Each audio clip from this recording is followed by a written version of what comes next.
What's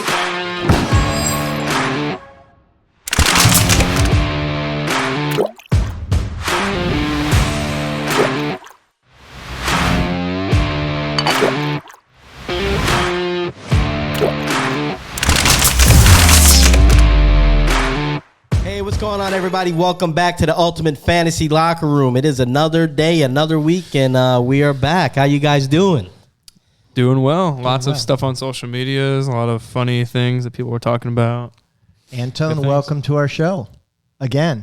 You guys are flat out celebrities. You do realize that. Oh, thank you, man. Nah, come on. Hey, you look great now. That new camera, you're looking it's looking nice. good. Yeah, the lighting's fantastic. Cleaned it the other day. Oh, there you go. Hey, so like Zach mentioned, we're gonna go through some of our best, worst comments that we got on social this week. Yeah. We have pressing issues. We got an ass of the week. We got a class of the week, and we got some B-ball playoff coverage and some discussion over the awards we're trying to give out this year, right? Yeah, absolutely. Sounds about right. All right, but before we get into all of that, I think we wanted to just mention Dwayne Haskins and don't want to be a downer here, but it just sucks when something like that happens to such a young guy, and there's a lot of mystery involved with why he was where he was. I don't think any of that's really important, but we just want to send out our condolences and well wishes, and say our hearts and prayers are with his family and all those that were around him. Yeah. Definite tragedy. He had one of the greatest ever college football seasons at the Ohio State University, had just gotten married, had so much to live for. And I don't think the story was over on him and his professional career. I think he would have ended up being either a great backup or possibly maybe would have gotten another chance to start. Okay.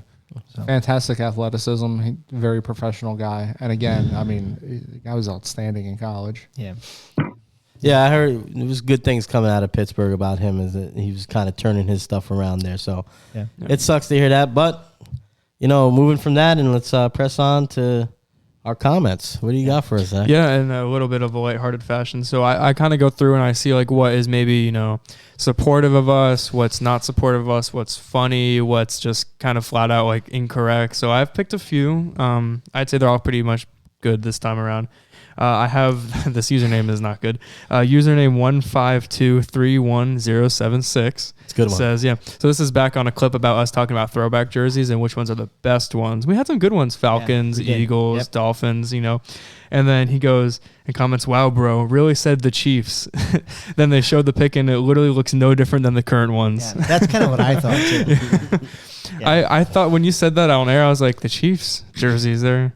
Yeah. Oh, I said that, right? No, Mark did. No, I did. Oh, you did. Yeah, I like the Chiefs jerseys. Yeah, I like their regular jerseys. The Chiefs throwback jerseys are good, but that's because their regular jerseys are good. They're almost the same. Yeah, I like their jerseys. I wanted to give you a chance to maybe answer that on what makes them good throwbacks. That I was just correct. Okay. Takes me back to childhood. Takes me back. I wanted to ask, because it's a big theme with you, Anton. You weren't on that show. Is there any throwback NFL jersey that you really like? It was funny because, the Eagles, when I was with the Eagles, we had the Kelly Green, and they actually used throwback to Kelly Green, which was kind of weird for me. So, but I like the Kelly Green. Yeah. Yes, sir. Bias. The only right answer there. Yeah, there's probably a little bias, but we'll give it to him. So you want me to go to the next one? Yeah. All right. So this comment is actually a ratio comment where somebody was talking a little smack about us, and we had a viewer also defend us. So I like that. _blueballs_ says we're talking about. I think this is the clip about Gesicki. How you said that he's going to be like elevated to a Kelsey type role. He's going to role. be Travis Kelsey. Yeah. Yeah. So he said, first off, it's Gesicki. Secondly, Wilson tight ends rarely put up numbers.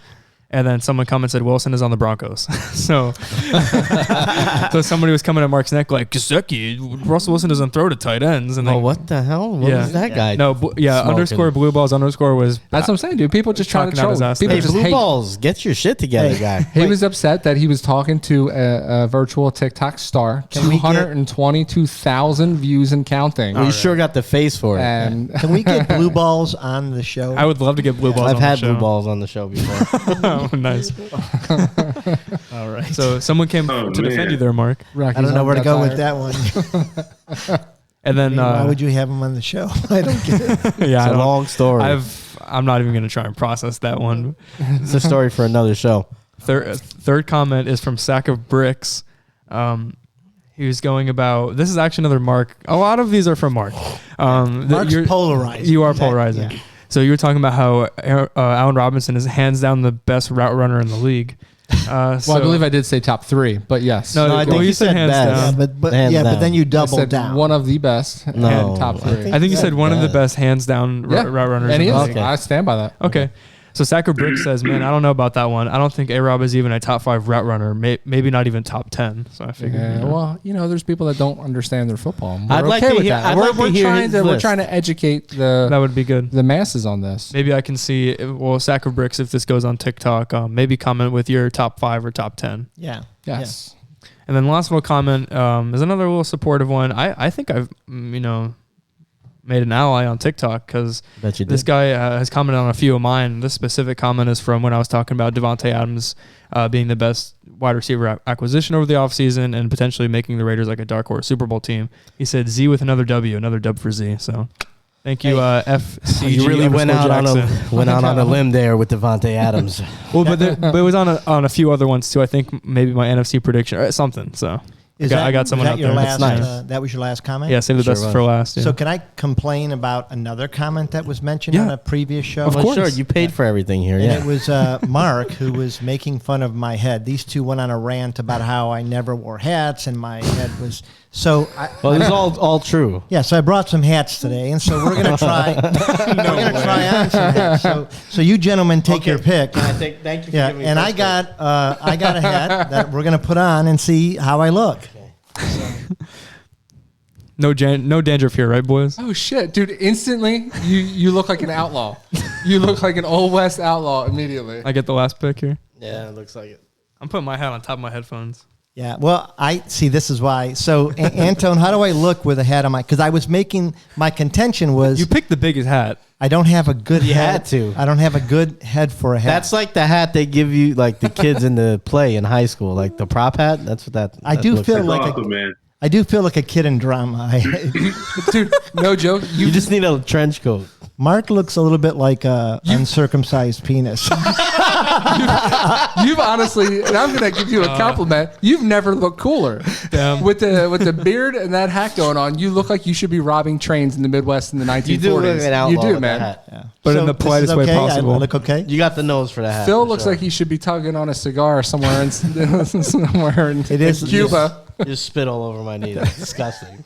I think I look a little weird. I feel weird. Okay. Yeah, we're gonna agree. You know what? You look like very German. Like you should look like you should be wearing lederhosen. Yeah.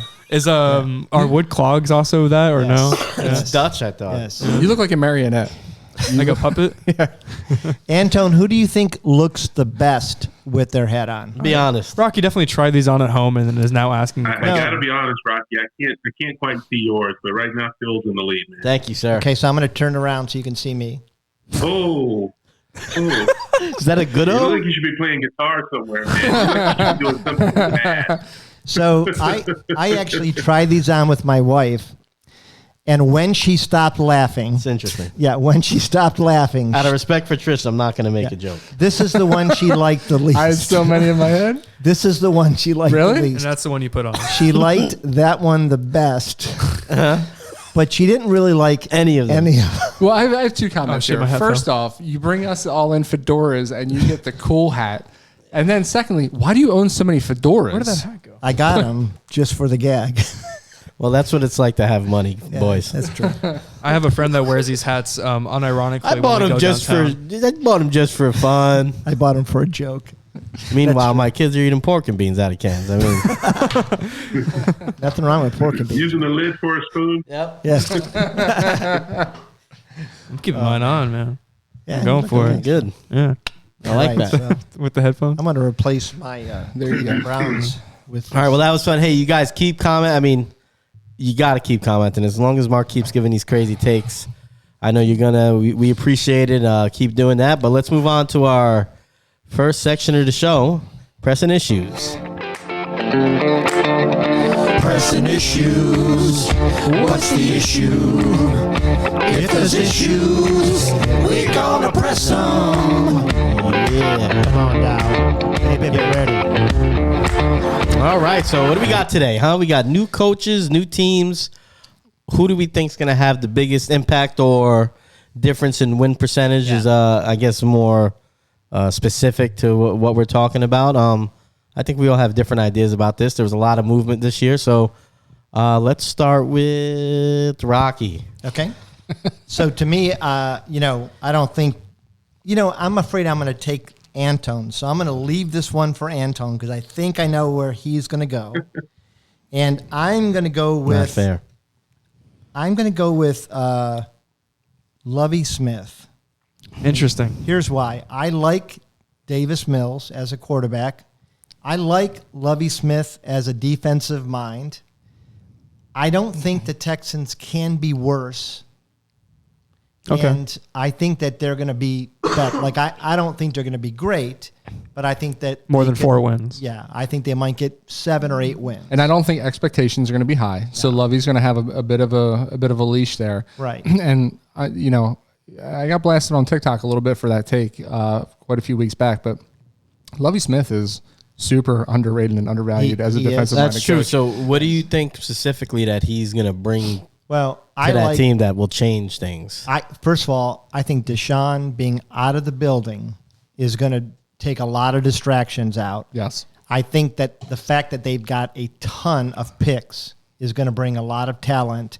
And I think Lovey knows how to organize a defense. I think he brings discipline into an organization. I like it, and I think Davis Mills is just an underrated quarterback. I like their move keeping Brandon Cooks. I think they're going to be okay. I think that they could low-key eke out 8 wins this season. I don't know that Davis Mills is underrated.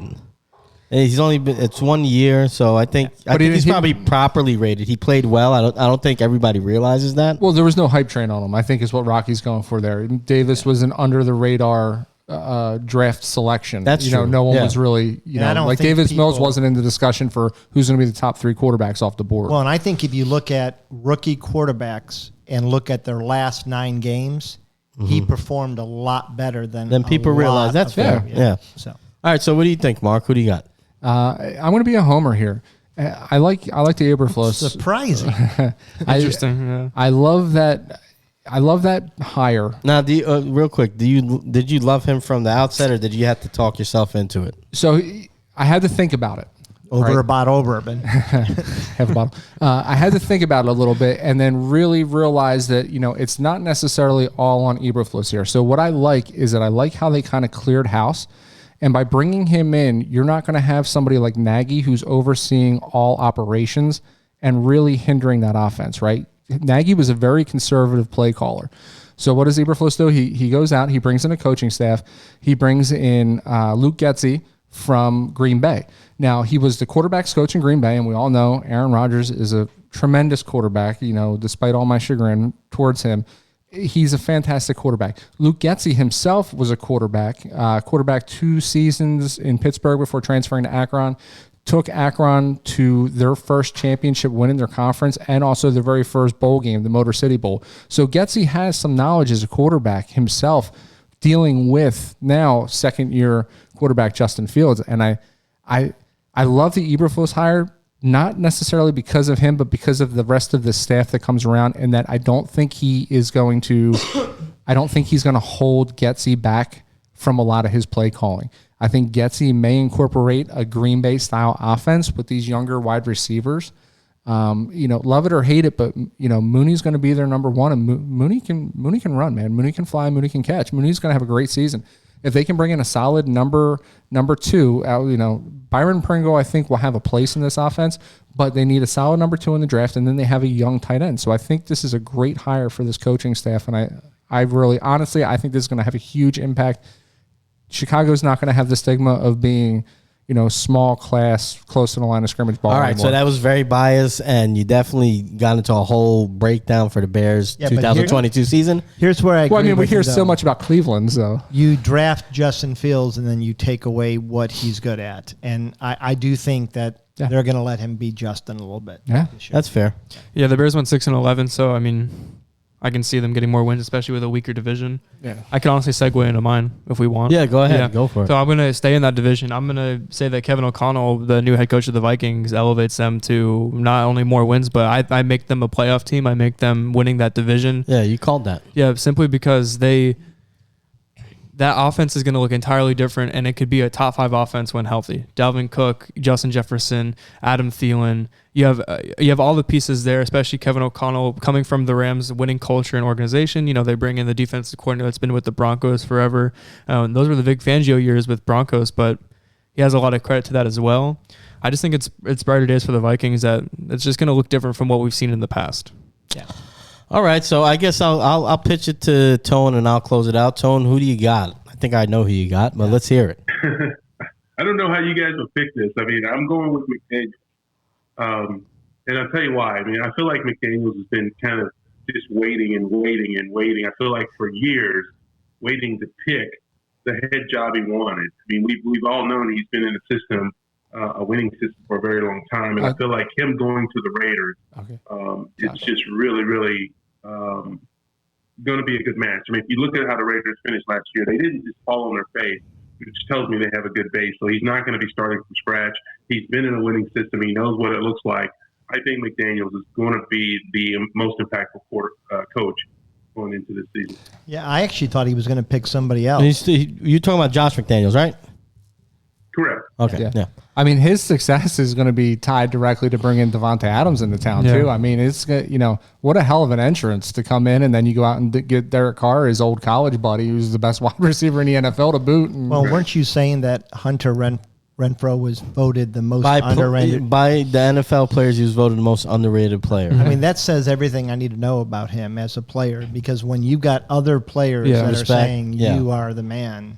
I'm telling you, fair. Raiders and Vikings are two teams I'm high on this year. I really think that they can turn it around and elevate themselves to the next level. The thing about the Raiders that scares me, the only reason why I didn't put them there is because I could see them winning 4 games easy in their conference or losing 4, not because they're bad or good, but because it's such a tough division. It's a gauntlet, yeah.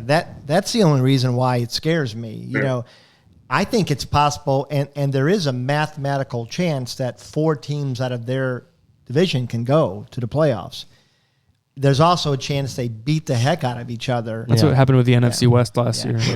But I like that pick, and I do think Josh is going to be a much better coach this time around. All right, so I'll go with mine. I'm actually going to pitch back to you. I'm going to let you get to the one that you wanted to do because you probably have a better outlook on it than I do, right? Who did you want to go with? I was going to go with old Doug Peterson in Jacksonville, right? Yeah. But I'm going to go with Brian Daboll just because I know more about the situation. And, yeah, it's a homer pick, but there's not a lot to do to make an improvement with the Giants, especially the last couple of years, right? The reason I think he's going to make an impact is there's 2 things. I want to qualify it with the division they're in. I think it's kind of wide open. And the Giants' biggest problem the last few years has been their offense has kind of been stuck in the early 2000s, the late 90s. And I think the tandem of him and the new GM, they've already made moves with basically no money in the cap that have been better than anything they've done the last 3 years. I think they're going to load up on defense in the draft, and I think Daboll is going to get everything that you can get out of Daniel Jones.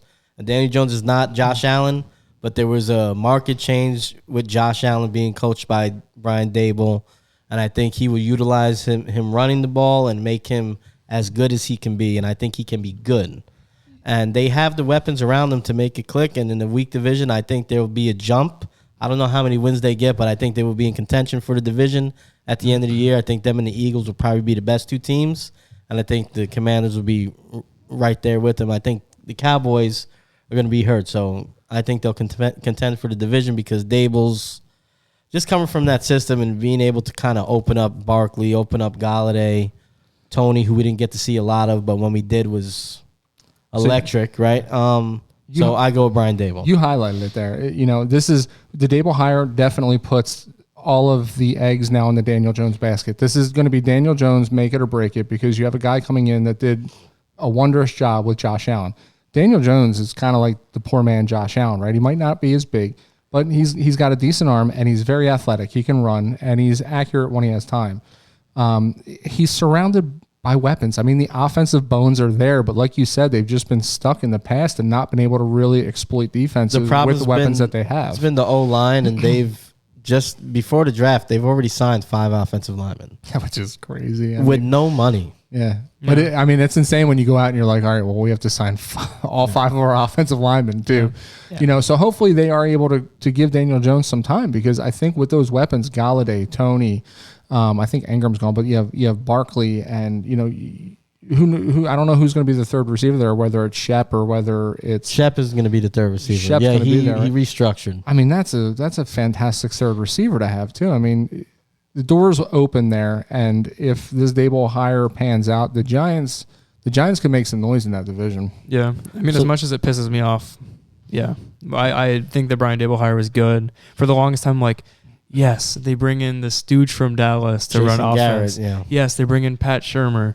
Yes, they sign Kenny Galladay to $1,000 million bajillion dollars, and he does no touchdowns for the year. Yeah, no. But now I'm thinking, like, now I got to actually pay attention to how good the Giants do. Well, and Galladay was, looking back, he may be a steal. They signed him to a $17 million a year, which is nothing now. Now, when you said his contract, it made me think of, who were we making fun of with the Jags, who they signed? Christian Kirk. And what did he wind up? It was like 72 guaranteed, right? Yeah, 83 million total, 72 million guaranteed. Yeah. And I think Galladay is going to have a bounce back if he can stay healthy. And I like Galladay too. Yeah. Like, he's a good they player. did not use Galladay's. I mean, we're getting deep here. We don't have to. But Galladay's a go up and get the ball kind of guy. They did not give him the opportunity to do that last year. But I want to hear about Doug Peterson. I just think that, listen, there was no team that was more dysfunctional last season than the Jacksonville Jaguars. You had a coach who didn't even know the players he was playing against.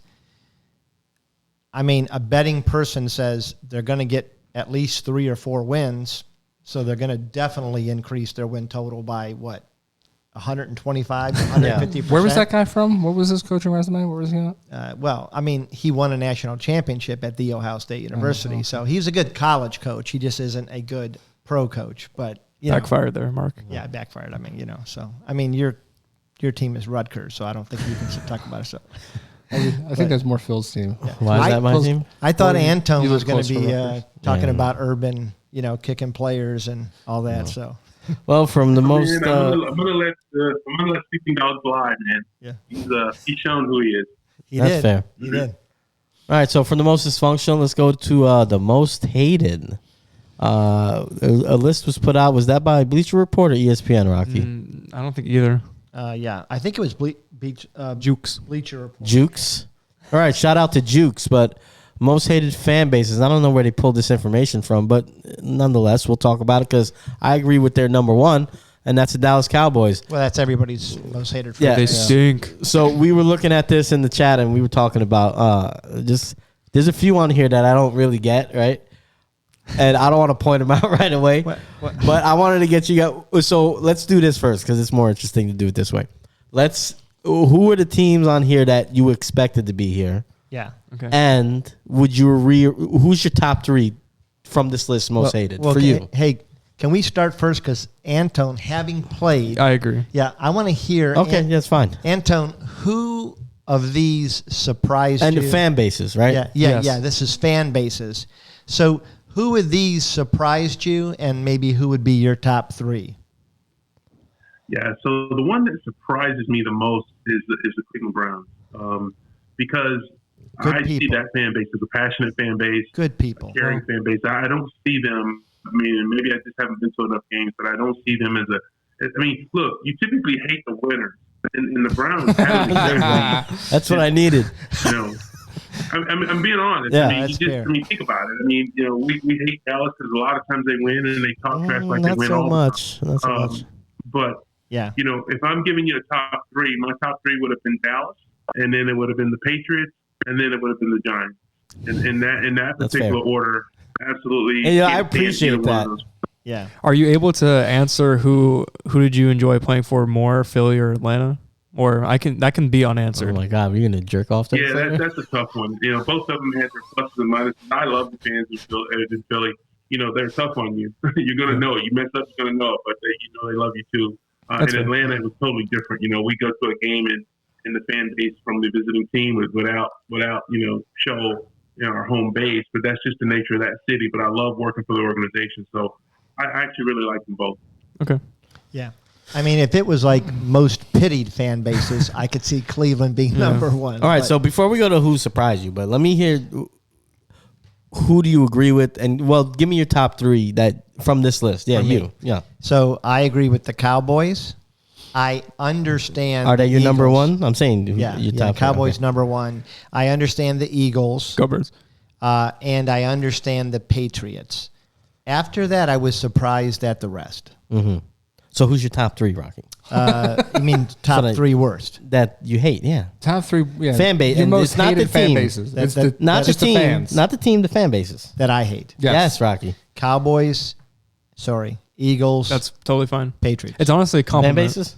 We take pride in being shitty. Is there any particular reason, or you just hate the teams? I mean, I just have heard a lot about the Patriots, and like I've heard a lot of people that have gone in there and said, I was lucky to get out alive. Well, they're called mass holes. Yeah.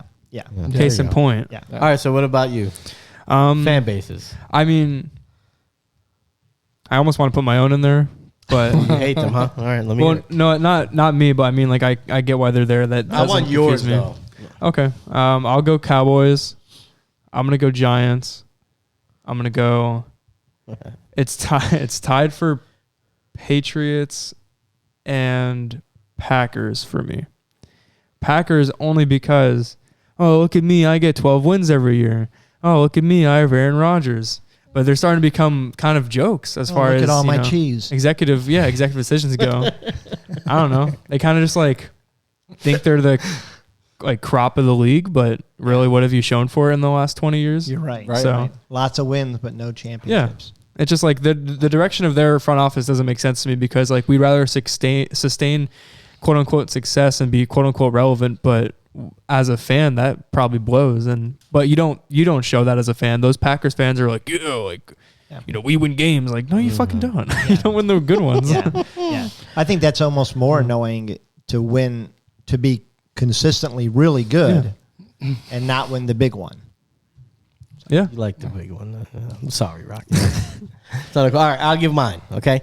So, number one, Cowboys, without a doubt, number one. Listen. Yeah, hashtag Shawnee. I had it worried. The worst is being in New Jersey or New York. Yeah. And Cowboy, that are just bandwagon fans, okay? These guys won 3 Super Bowls, and these assholes act like their shit doesn't stink. They are terrible. They've been average when they've had the most talented team in the league. The Cowboys. And the most money, too. Are certified underachievers and losers ever since Jimmy Johnson walked out of that building. They haven't been the same, okay? Yes. So screw the Cowboys and their stupid fans. You know who they are like?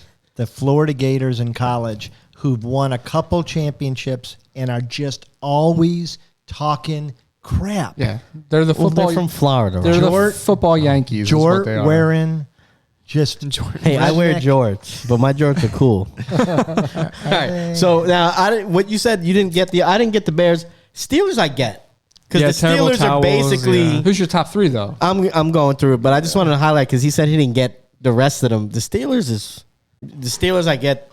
They're like the Steelers. They won all the time in the 70s. They got the terrible They're basically towels. The Cowboys, but.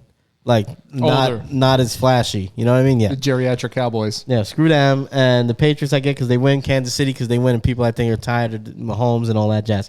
All right, so then 2 and 3. My number 2 is the Eagles. Yeah, I mean I hate them. Yeah, I mean I hate you guys. Then there's reasons. There's valid reasons. On my birthday was the Deshaun Jackson punt return. Okay? Oh, that's amazing. That was for the division that game, okay? I watched We were up by 3 touchdowns halfway through the 4th quarter. Miracle in the Meadowlands, baby. And they came back because we're playing prevent defense on my birthday. I would have loved Is that their fault or your fault? No, it was our fault. I hate both of those teams, but I would have loved to watch that game with you. I had to deal with the stupid ass Eagle fans. Listen. That was terrible. And then we missed the playoffs after that game. But listen, they're fans for the most part. You're pretty cool, but you got a little asshole eagle in you too. No, we take pride in being you guys shitholes. They're really jerky people. Yeah, you know what I mean? And listen, Tone, I love you, okay? And that's your team. You're drafted there, but for a franchise that has won one stinking Super Bowl. Oh, more recent than any of yours, though. That's fair, but we're right behind you. I mean, everybody else at this table, you shut the fuck up. Haven't they won 2? Who? Haven't they won 2? No, they've been to 3, right? 3, been to 3, won 1. That's right. Vermeil cried. Yes, he did.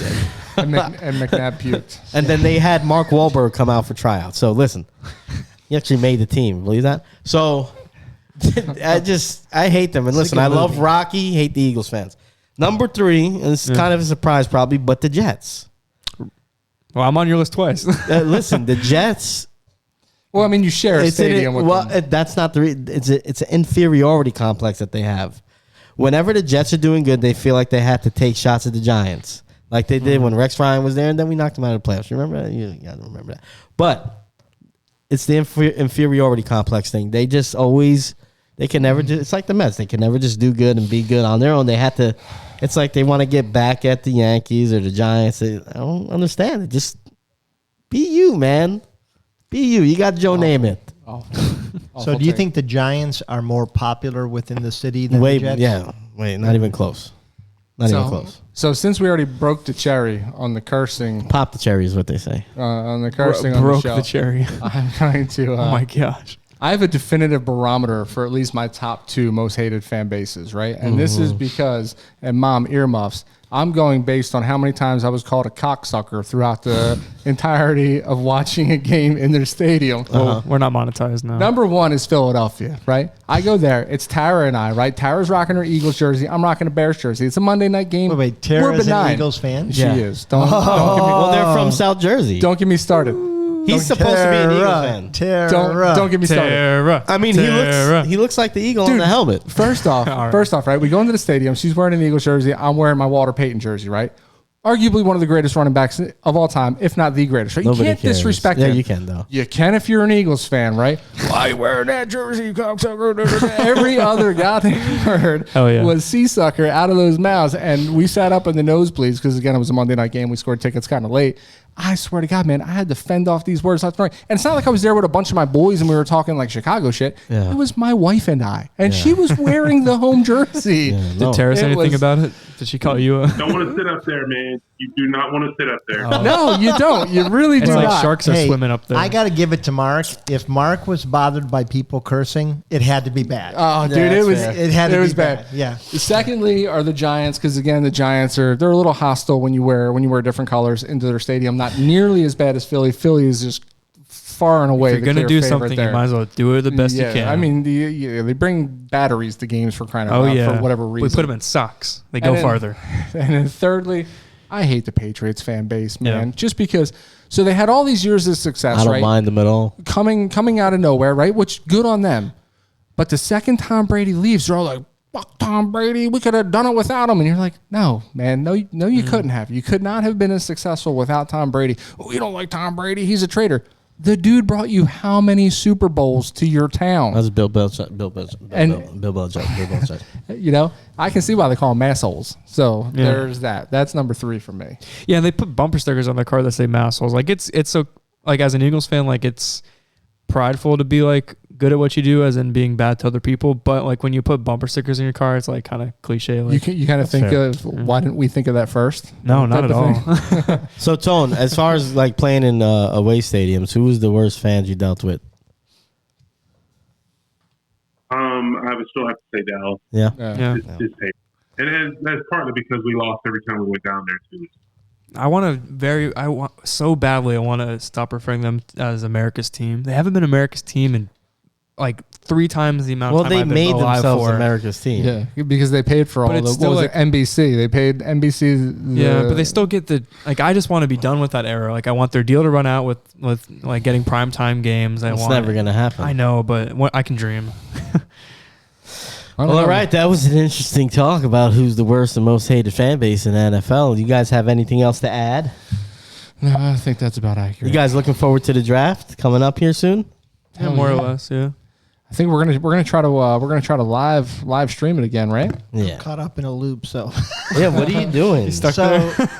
You know, this being my age, I try to get a little bit tech savvy, and it's just kicked my rear. And instead of your most viewed movies, Pay attention to Antone right here on the right, and ignore the left. and ignore your TiVo cue. You might want to get your email off the screen. Well, we're about to end this segment anyway, fair, so yeah. Sleepover and Material Girls, Rocky. Well, that's it for Pressing Issues this week, guys.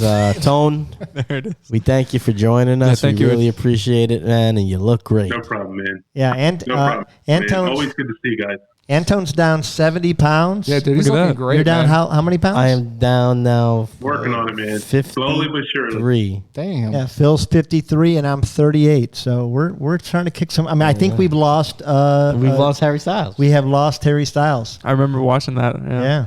Yeah. So we've done it. I mean, we're about like half a year late, but He's released new songs since you guys have, yeah. Made a couple $1 million easy. screw that guy. Antone, thank you so much, and we'll see you again soon. All right, I'll see you guys. All right, see you. All right, so I think it's time to get into our special segment called Ass of the Week. Ass of the week. That guy's an asshole. All right, so dude on the right, like, what the fuck? With the socks and the Vans, I mean. That's actually it's a picture I got sent by Mark's mom. That's Mark and his sister. That's at the Eagles game. I She like was saying her. it's okay, Mark. It's I like okay. her jeans, though. She's repping the E Street Band. E Street, The Police, Led Zeppelin. Led Zeppelin. Little Grateful Dead action. Yeah. It was really interesting. You know how it's not my sister because there's not a Creed tattoo on her jeans, Rocky. So Mark's F mom, you. Mark's mom sent this picture and then an audio clip of them when they were kids, and it's Let's hear it. yeah. Yeah, I like that. Yeehaw! Give me some nachos. Give me some cheese. Is there any words? Slurpee. All right, thank you, Mark. Thank you, Rock.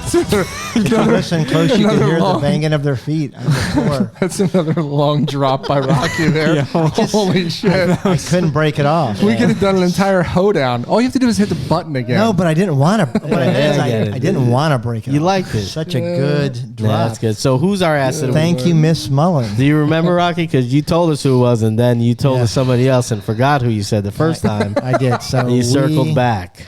We are gonna Talk about Gil. Gonna shine a light on Gil Brandt. Can I just say something? Shot out of a cannon here. What a complete asshole this guy is. Yeah. Yeah, I mean, part of it is he's 100. Yeah. It doesn't make That's you part not of an it, so, asshole, though.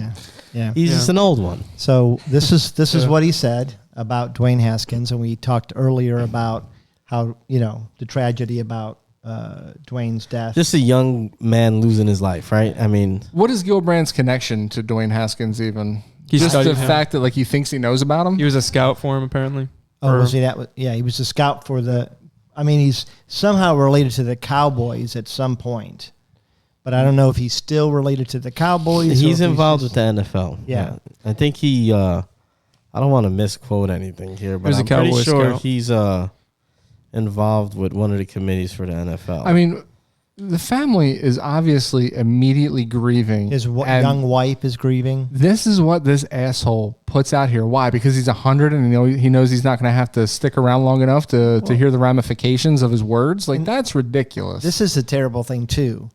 I know Urban's not our favorite, but Urban comes out immediately and says what a great kid he was, what a hardworking kid he is. Ryan Day immediately says, I've rarely had a kid work as hard for me at Ohio State. Did Urban Meyer know who he was talking about, though? Maybe not, but he got, he knew he was a kid. I mean, everybody was saying positive things about his work ethic. We've been hearing good reports about him going down to South Florida with Mitch Trubisky. He could have been pissed like Baker. Yeah. Could have been acting like Baker Mayfield. And this guy says he was a guy that was living to be dead. I can't believe that. crazy. That is just Terrible incredibly quote. insensitive. And Yeah. not to mention, I mean, Dwayne Haskins, right? There wasn't a whole lot of hype on him coming out of school. So for him to still be in the NFL is remarkable. I mean, the guy's obviously got great work ethic. Yeah. He's got immense talent. Yes. And, immediately they were highlighting, and Schefter did the same thing about, failing to catch on with some teams. The dude's still in the NFL. and the dude is still a legitimate backup. I mean, the guy, and listen, man, when all the cards are on the table, it's a goddamn game. We're talking about human life. Human life was taken here, and these are the insensitive remarks that we have to hear from guys who think they know the person because they scouted him, or they're trying to project him on, in their fantasy rankings and shit. Yeah. And, again, what we do is all in levity. It's a game, man. It's an absolute game. Have any of you ran across a busy highway? I have multiple times. Yeah. Like, I don't see how staying in school one more year would have. It just didn't make any sense. That's my biggest thing. It's like you can, because if you listen to the radio clip, he goes and starts by kind of precedenting and saying like, of course, like thoughts with his family, et cetera, et cetera. But then he says, but staying in school for another year, like the choice of words. Like it's one thing to kind of like say arrogant things or maybe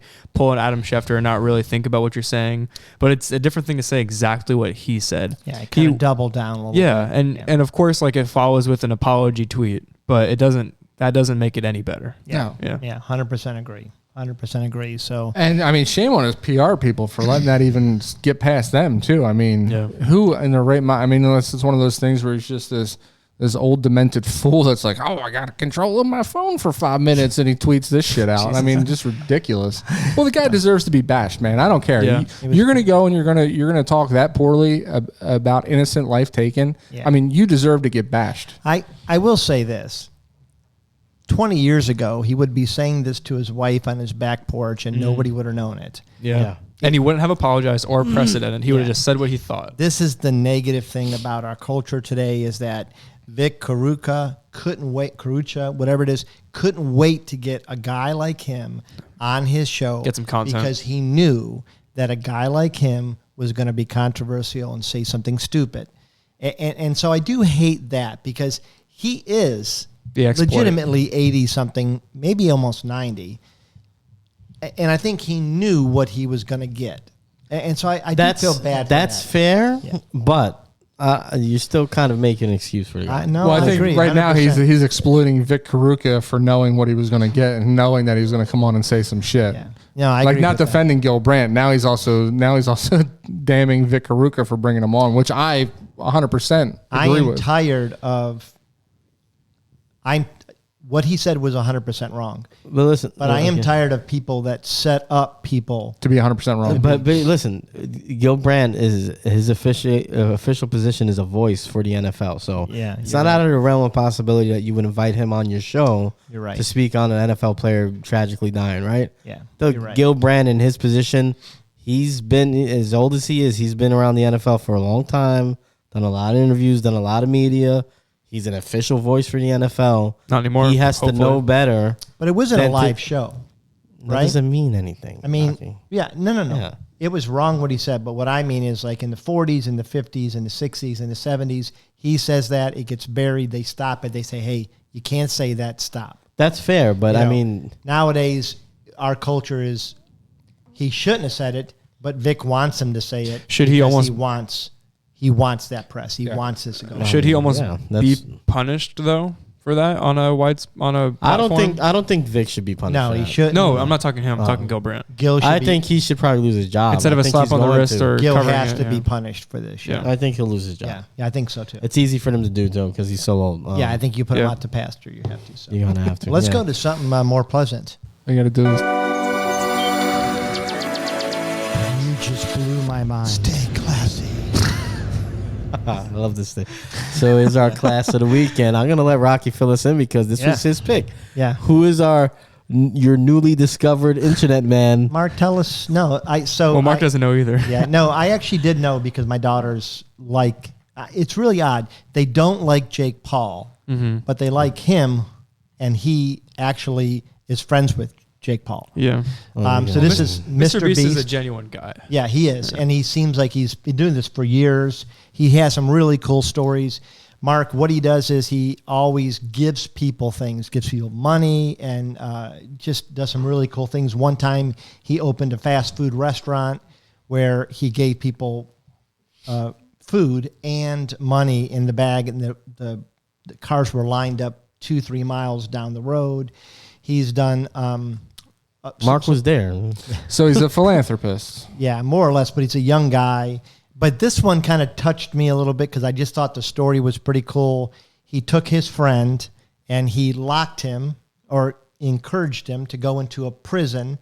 And every day that he stayed in that prison, he got $10,000. Now, by prison, can you clarify? Right. It was a prison of their making. So it was bed, pool table, jacuzzi, basketball. Not a real prison. Yeah, not a real prison. Okay. Really nice. House arrest. Right. Like a resort. Yeah. But no interaction with his girlfriend, his family. It was just him pretty much. So how many years did this guy stay in this so-called prison? That's what you would think. But the one caveat is there were I think 29 or 30 things in this room. Like poisonous snakes? No, like the jacuzzi, like the hoop. And every day when he got the $10,000, he had to give one of those things up. Gotcha. So every day he had to choose one. Some of them were necessity items, like a bed, some would even say like a guitar is very necessary to keep sanity. Right. So he had a gaming system. He had to decide when he wanted to give that up, or guitar and so forth. He had to strategize. So some were easy. He had a whiteboard. That was one of the first things he gave up. But then he had a drum set. When does he give that up? Anyways, but the cool thing was he ended up earning I think it was like 240,000 by staying in legitimately in a set number of days. He also won a few bets, but he realized how important his girlfriend was. He realized they had been dating for 6 years, but he couldn't afford ever to buy her a ring and ask her to marry him. So he had decided he wanted to do that. The last day that he ended up being in the prison, he broke the last guitar string. So he realized, I guess I'm going to have to give this back today. So in a fit of rage, he broke the guitar, and in the guitar was a check for $100,000 extra.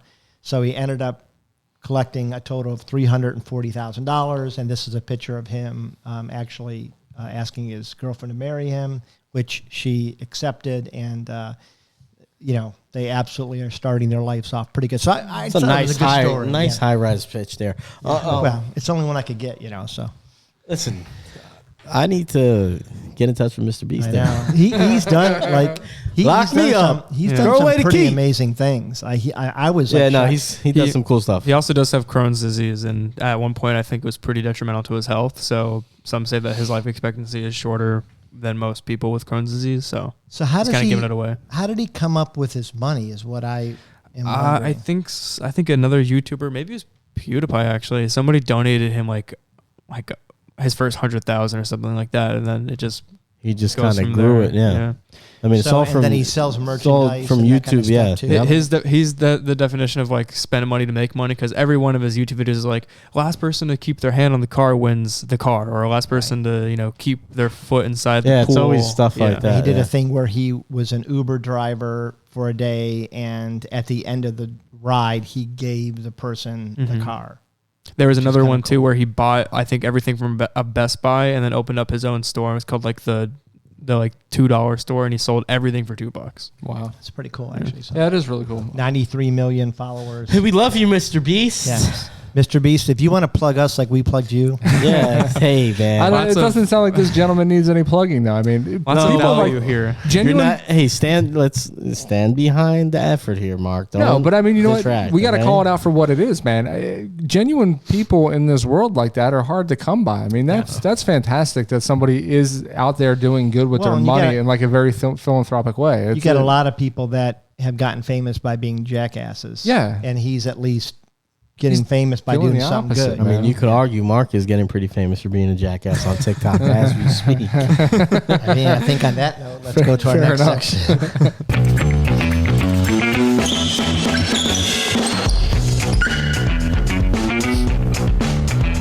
Get your nuts off my leg! Hey, get him off! Some of my favorite stuff right there. Sad but true. All right, so I know, Mark, you don't watch a lot of basketball, but I think Mark, do you not watch really? No, I watch some. I used to watch. I mean, it was one of the only sports that I watched constantly when I was a child. And then they went through the lockout, and then the game just became very like selfish to me, and it wasn't so much team anymore. So I lost interest as I picked up, other hobbies in life as I was right in that age, late teens to, early 30s. And I just I lost touch with it. And then when I tried to pick it back up, I'm like, shit, man, this game is completely different. You got guys pulling up from half court and thinking that is like a high percentage shot because it is for some guys. That's what I'm saying. Like it's so different. The nuts hit his leg and he just couldn't do it anymore. Yeah. All the shorts are long. Like you have no threat of getting nuts on your leg anymore. Short again. Oh, he misses the short shorts. That's crazy. No, I'm just saying. It's been that long? We did ask. They got long and then they got short again. We were, Zach and I were on another podcast. Where with a thanks for the invite. Little dirty bastard. Shout out Wet Slap Thanks podcast. For the, invite. Yeah. Shout out to the Wet Slap podcast, and we're going to kind of put our, the links in. I want to see. I want to see that. Comes out Friday in real time. I like that show. He's funny. And he's a basketball player. He played for many, many years, and we asked him if that ever happened to him. And nuts on the league? Yeah, he's like, didn't really know what we were talking. He goes, sometimes like the outline of it, like.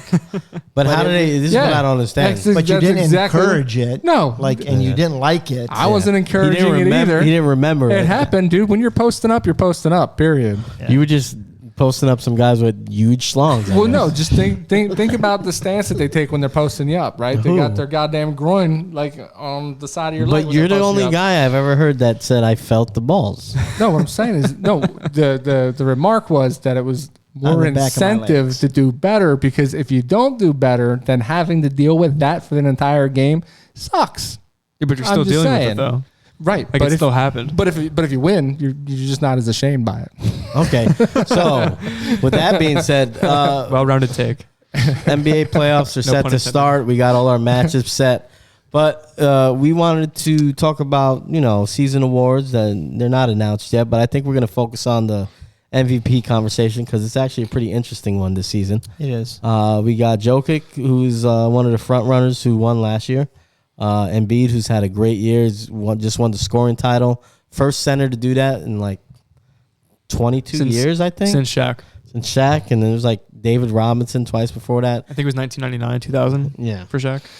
So quick update here. The Cavs are getting their asses handed to them in the play-in. Yeah. By the Nets? Yeah, 40-20 at the end of the first. Yeah. Okay, well, there's a lot of time left. Jared Allen and another player couldn't make it, so. Oh, nice. Couldn't play, so yeah. All right, and then we got the Greek freak Giannis, the defending NBA champion, who's also in the running. So I will leave the floor to you, gentlemen.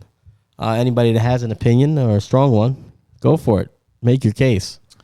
You would all love for me to probably say Embiid here as MVP, but I think it's Jokic's to lose because of stats. I think his team's in the playoffs.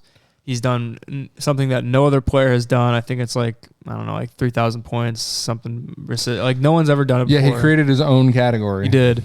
And the man's playing out of his mind. I mean, his stats are better from last season when he was the MVP. I think just off statistics alone, you have to give it to Jokic. What do you think, Mark? Let's go with Mark here.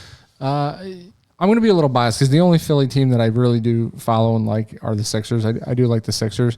Embiid to me just seems like a very humble, fun-loving dude, right? Whoa. That like he's not humble. He'll reciprocate. When people hand it to him, he'll reciprocate it. But until then, I think he's having a lot of fun out there, and he doesn't look like a dude that would typically dominate a game. He looks a little like sleepy, a little sluggish to me. But I mean, the dude's just like a straight up baller. I watch him put the ball on the floor. I watch him take it to the rack. I watch his long range jumpers. Like I love the way the guy plays. But I know that Jokic is he's a freak and he's creating his own statistical categories, especially without Jamal Murray, without MPJ. Yeah, because that was two other better players. But I'd like to see it go to Embiid because I know that the shit went down with Ben Simmons. Like Embiid has actually been enduring the process, whereas Philly wanted Ben to do the same thing and Ben didn't stick it out. Embiid's still like, all right, I guess I'm still trusting this. Yeah. Eventually it'll pan out. I mean, don't get me wrong. I want Embiid to win it, and he definitely deserves an MVP before he retires, I think. And he's the best player on a great basketball team. and almost carrying with all the dysfunction because James Harden is playing like, he's never played basketball before. Doc Rivers apparently wants to go to LA, and his name's getting called to be fired soon. So there's a lot going on with the Sixers, even though they are a successful team. But I don't know. I think it's Jokic's to lose. I think Embiid is the guy that people want to be the MVP. Yeah. I think he's the kind of darling this year for the media. And Giannis, nobody's mentioned Giannis yet. So, Giannis he might be the best player in the league right now. It's tough. All three of these guys, I think and he's they play best so differently. Player, to me, with Giannis his is defensively, best, yeah. Well, now he's got a mid-range shot. Yeah, like, that's what And Embiid is just talk about a center that has guard like. Well, that's ability. what I was going to say, because to me, what he reminds me of, he seems like somebody who played guard or forward and then had a growth spurt. He did. And that's why he handles the ball so well. Yes. So I think that both of the other two players, they look more impressive. Like they kind of wow you, whereas Giannis just kind of so damn consistent. But he doesn't always look like he's doing anything special. And then you see his stat line, and you're like, holy crap. So who you got? I think for me, I would go with Joel because I just think it's been a long time since you've seen that position dominate like that. That's fair. But Giannis kind of did, right? Not to the same extent, but on both sides of the ball. It's like a different domination. What I would say is I love both Embiid and Giannis, and I think any year with this season they could be the MVP. The difference to me is that Jokic, I think, has more of an impact on the players around him than the other two do. That's fair. And I think he's a point guard at his position. Yeah. They run the offense through him in a facilitator role, and he can score the score the ball. And for that reason, and the resume, he did it last year. He's better this year than last year. And the guy is just, the impact he has on his team is, I think. He's playing with nobody. Yeah. And he won it last year, right? He did. Yeah. He just has such to me, the MVP is that. It's the reason why LeBron, for a time, was the MVP to me every year, because he was great and he could score when he needed to, but he made role players around him that much better. The guy is, I'm not going to say Steve Nash, but he's close to being that kind of guy. At his position is something that we really haven't seen. Right. I found the stat for Jokic: 2,000 points, 1,000 rebounds, and 500 assists. Never before happened. Yeah, it's crazy. And if anybody gives a shit what Kevin Durant thinks, he's endorsing Joel Embiid for I MVP saw that, this year. but I think at least some of that is because he just can't stand, he doesn't want LeBron to even be mentioned in this race. And there are people still that say LeBron is 39 and he's averaging the second most points per game. If LeBron and the Lakers were in the playoffs, it would be hard not to give it to LeBron. It would be hard not to give it to him only because love him or hate him, he's 39 and he's still performing like this. Yeah. Now I agree with what Phil was saying earlier today. He is consciously doing this on purpose because the team sucks, and so he's scoring like he is to prove a point. Because 5 years from now, you want to be able to look at, they missed the playoffs, but he won the scoring title. He's a selfish. The thing about LeBron is very aware of his legacy and all that jazz, and he's not stupid. So he's the self-proclaimed GOAT. He keeps every interview I see with this guy, he's saying how great he was and all this what shit. I hate and it's about just like where is the what do you hate about LeBron? Tell us. The humility. I like. I do like LeBron. I was talking to one of our friends, Sean Scott, the other day, and LeBron has changed the game. He's nobody his size. Has he changed it? Yeah, I think Steph Curry probably changed it more than he has. I was about to say that. Steph has changed it in a different way. More than him. I don't know. I don't think LeBron's changed it, though. And I think Trae Young's going to change it more than both of them. That's ridiculous. 260, a guy this big, this fast. He hates Trae. I think that there's a lot of, anyways, but. Kind of. He knocked the next out of the play. How many times can LeBron play GM badly? As long as he wants. And then get coaches and players fired. As long as his name is LeBron James. As long as he can, because his business partner is Rich Klein, who basically controls all the big players, and They have power over the league. Did you see what Russell said? Yes. Russell just came out and said, F you and F you, basically. Basically, he said, that's not true. They never let me be the player I am. I mean, and I respect, I don't like Russell, and I think his best days are behind him, but I like the fact that he said, this is a bunch of crap. Yeah, I think the question was, they were asking about LeBron and AD and Vogel. Yeah. And it was like, throughout the season, they were saying, let Russ be Russ. And he's saying, but let's be honest, is that the truth? That's what he said. Yeah.